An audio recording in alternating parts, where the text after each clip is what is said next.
Good morning students, how are you? Welcome back to my channel. Today we are going to cover up the chapter The Blue Carbuncle from the book Wow English class 8th. The play is written by Arthur Conan Doyle and it is based on his book Adventure of Blue Carbuncle. So first of all let us introduce the characters. The very first character is Sherlock Holmes, who is a consulting detective. आपने सुना होगा उनका नाम, बहुत famous है, बच्चों के बीच में बहुत पसंद भी है, काफ़ी बच्चे उनको बहुत एडमायर भी करते हैं। उनके एक फ्रेंड है मिस्टर वॉटसन, कमिश्नर पीटरसन जो कि एक पुलिस कमिश्नर है, मिस्टर हेनरी बेकर जो एक सिटीज़न है, मिस्टर ब्रेकिनरिज जो कि एक गीज सेलिंग स्टॉल के ओनर है, एंड मिस्टर जेम्स राइडर जो कि हेड अटेंडेंट है होटल कॉस्मोपॉलिटन में। स्टार्ट करते हैं सीन नंबर 1 से और हम देखते हैं कि क्या होता है प्ले में। तो पहला सीन जो है वो शर्लॉक होम के घर पर है एंड जहाँ पे वॉटसन एंड होम्स है बात कर रहे हैं। होम्स के हाथ में एक हैट है जिसको देखकर वॉटसन कहते हैं कि आई एम सॉरी, मुझे लगता है मैंने तुमको डिस्टर्ब कर दिया। तो होम्स कहते हैं कि नहीं नहीं, बिल्कुल भी नहीं, and I am really glad to have a friend to discuss this matter. बोलते ये जो बहुत ही छोटा सा मैटर है, ये मुझे बड़ा अच्छा लगेगा कि अगर मैं अपनी फ्रेंड से डिस्कस करूँगा तो वो भी तुम जैसे फ्रेंड से। I suppose as homely as it looks, this thing is linked to some clues that will guide you to the solution of some crime.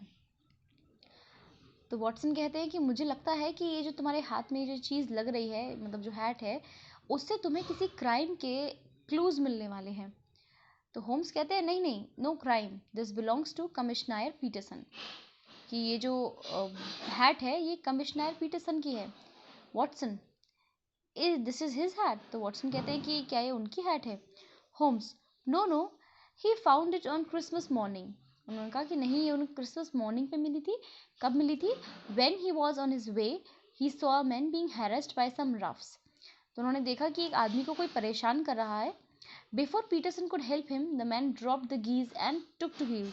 तो फिर इससे पहले कि पीटरसन उनकी हेल्प कर पाते तो उस आदमी के हाथ से जो गीज थी वो गिर गई एंड वो भाग गया। He found a small card for Mr. Henry Baker's printed on it. उनको एक कार्ड भी मिला जिस पे लिखा हुआ था मिसेस हेनरी बेकर एंड उसके बर्ड के लेफ्ट लेग से वो बंधा हुआ था and the initial HB legible upon the lining of the head. और हेड की लाइनिंग पर इनिशियल्स लिखे थे, मतलब नाम के शुरुआत के लेटर्स लिखे थे HB करके।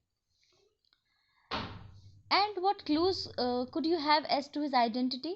तो वॉटसन ने कहा कि और तुम्हारे पास क्या क्लूज हैं उस आदमी की पहचान के? Holmes, we only have this hat, here is my lens, you know my methods, what can you gather about the owner of this hat? उसने कहा देखो ये मेरा लेंस है, तुम मेरा तरीका जानते हो, तो तुम मुझे बताओ कि तुम्हें इस हैट के ओनर के बारे में क्या पता चल रहा है। After inspecting the hat thoroughly Watson says that I can see nothing. उसका मुझे कुछ नहीं मिल रहा। होम्स कहते हैं कि इसके अपोजिट वॉटसन, तुम सब कुछ देख सकते हो, बस तुम देखना नहीं चाहते हो या तुम्हें दिख नहीं पा रहा है। वॉटसन, तो वॉटसन कहते हैं प्रे टेल मी, क्या बात है, मुझे बताओ कि तुम्हें क्या पता चला। Holmes, gazing at the hat in his peculiar introspection, that man was highly intellectual and fairly well-to-do within last 3 years, although he has now fallen upon evil days. This may also account for the fact that his wife has ceased to love him.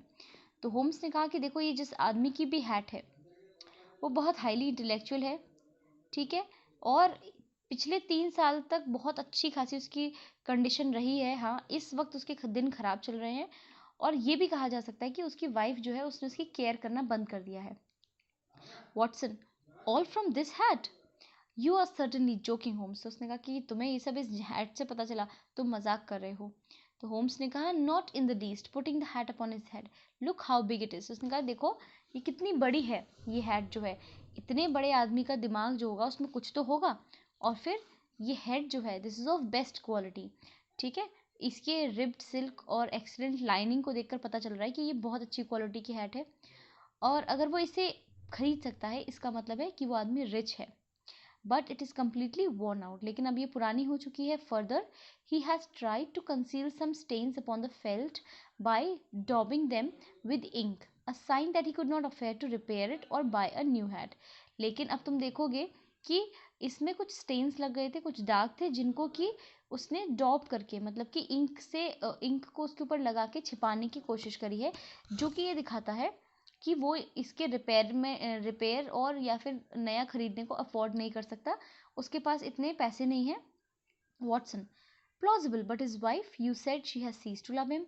तो Watson ने कहा कि लेकिन तुमने कहा था उसकी wife ने उसका ध्यान रखना, केयर करना बंद कर दिया है। Holmes, this hat has not been brushed for weeks.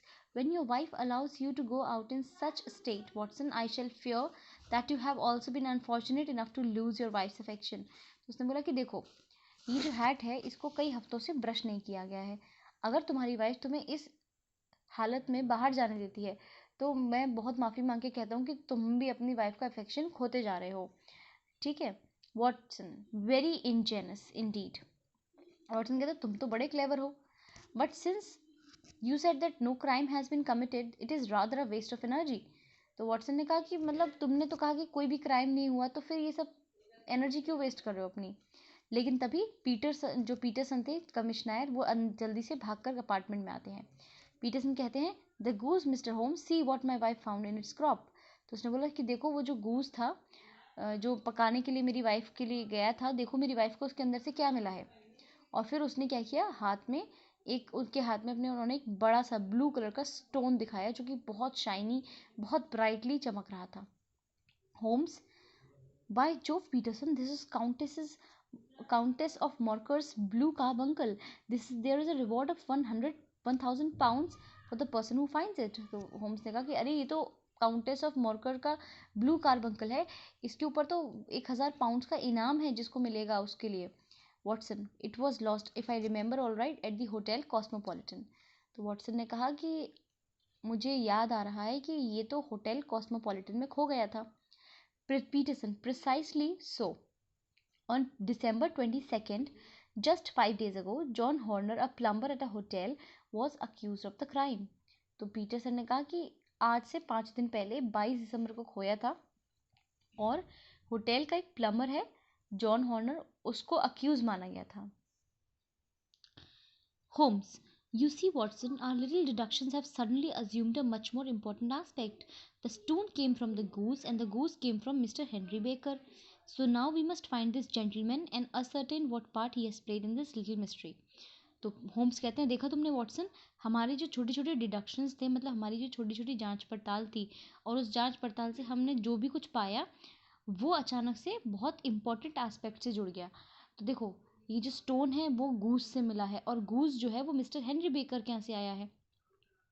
तो अब हमें इस जेंटलमैन को ढूंढना है और हमें पता लगाना है कि इस आदमी ने इस छोटे से जो ये मिस्ट्री है, ये जो रहस्य है, इसमें क्या पार्ट प्ले किया है।